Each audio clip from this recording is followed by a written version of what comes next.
Oh, Cristados, put your pants back on. Oh, hey. Oh, welcome back to Longbox Crusade headquarters. I'm Jared Ulrich, the yard sale artist, with another edition of I Finished It. So, I've added a couple of workouts to my workout routine. 2 days a week, I'm going out to my building out back, and I am doing some calisthenic exercises. It's actually called the playing card exercise, where you take a deck of playing cards, you assign an exercise to each suit, shuffle them up, and you go, okay, for me, diamonds is push-ups. So 10 of diamonds do 10 push-ups. Ace of diamonds do 11 push-ups.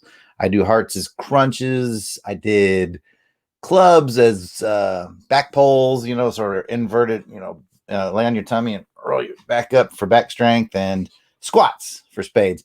Anyway, we're not here to talk about my workout regimen.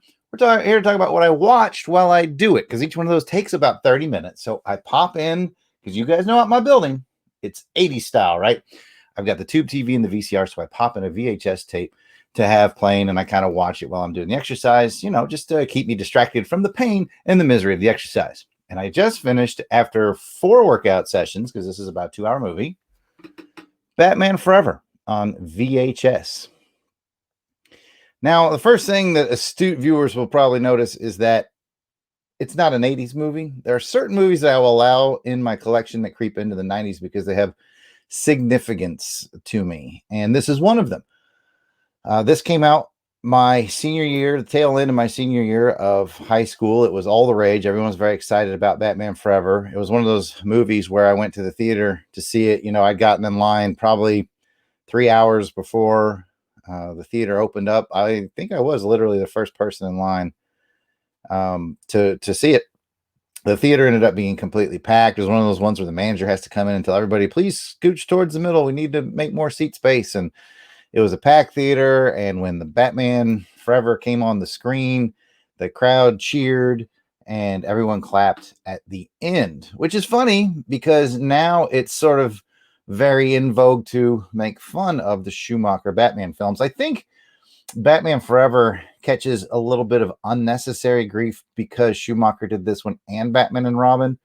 Batman and Robin is definitely the low point of the Batman franchise. Things got a little too kooky there. I think we can talk about that in another episode, but let's talk about Batman Forever and why it's maybe not as bad as you might think it is, because we do tend to lump it in with the Joel Schumacher era, which is really just 2 films, this one and Batman and Robin 2 years later.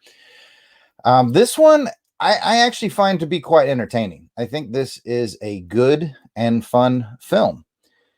I think people tend to want a darker and grittier Batman. The Nolan trilogy is definitely more well thought of, but this has an element of fun to it that I really enjoy. So let me just kind of Longbox Crusade it and do some highs and lows on it, if you will. Let's start with the lows. It is a little bit too much neon-y. Schumacher definitely loved his neon, and so that it creates an aesthetic in a memorable film, but maybe a little too neon-y for me. We'll move into a high. This is one of the first soundtracks I ever owned on CD. I won it in a contest in the local radio station, and so that'll always have a special place in my heart. It's one of the first CDs I ever got. I was a late transitioner from cassettes to CDs. I didn't transition until about 1995.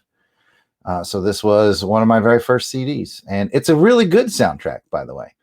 Other things I like about it, I actually do like the design of the bat suits. The Batmobile, although I still prefer the Tim Burton era Batmobile, is not bad, and I enjoy it. Again, a little neon-y, maybe, but I like that they took a creative risk.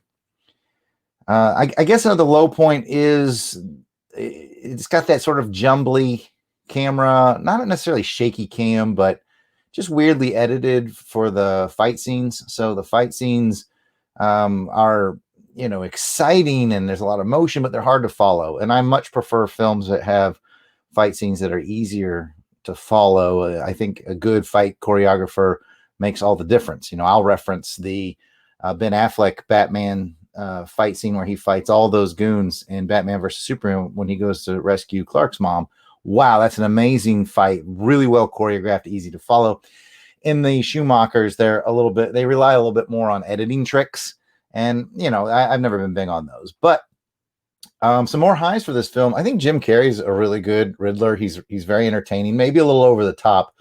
But as I watch this now that I'm older and I have more experience in the Bat franchise, I start to see what they were doing with this. They were injecting a little bit of the Batman 66 era into it with a little more color, a little more over the top villains like Riddler and Two-Face, played by Tommy Lee Jones, is also a little over the top, which was an odd choice. I mean, I think Tommy Lee Jones is good in it, and I'm glad he was Two-Face.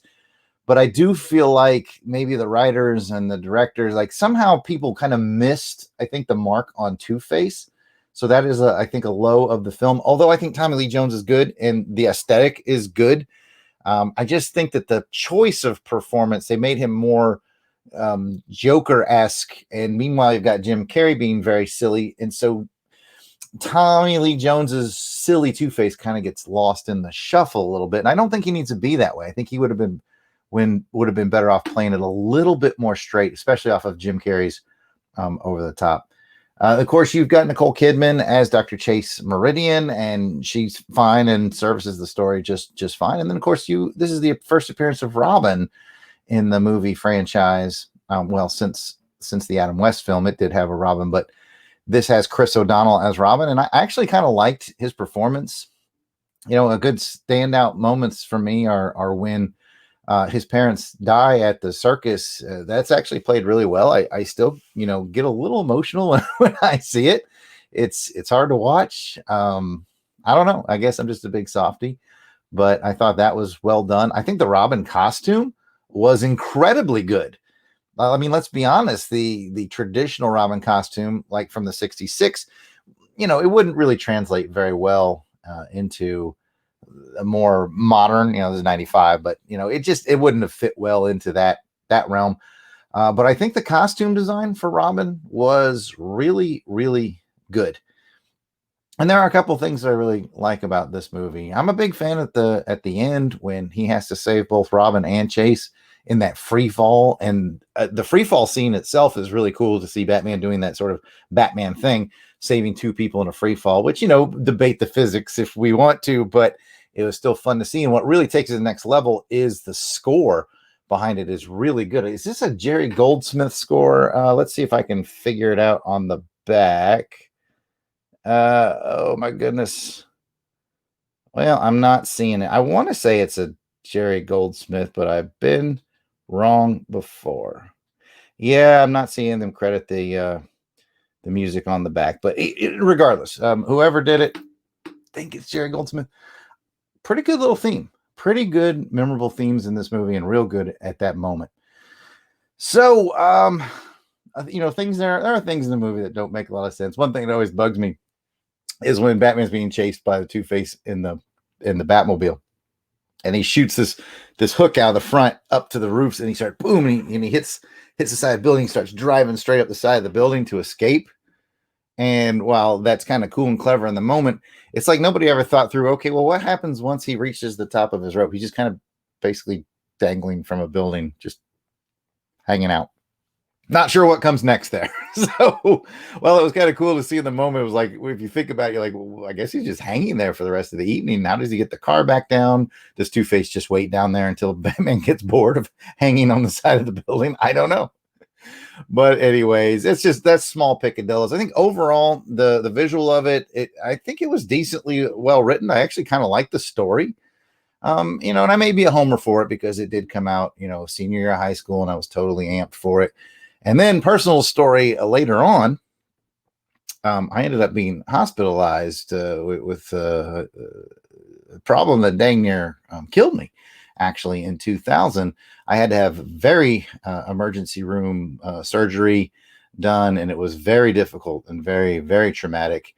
And this is what was on TV when I came out from all of it and sort of came out the other side of the trauma. And I was in my recovery bed, and the little TV by my hospital bed, this was on.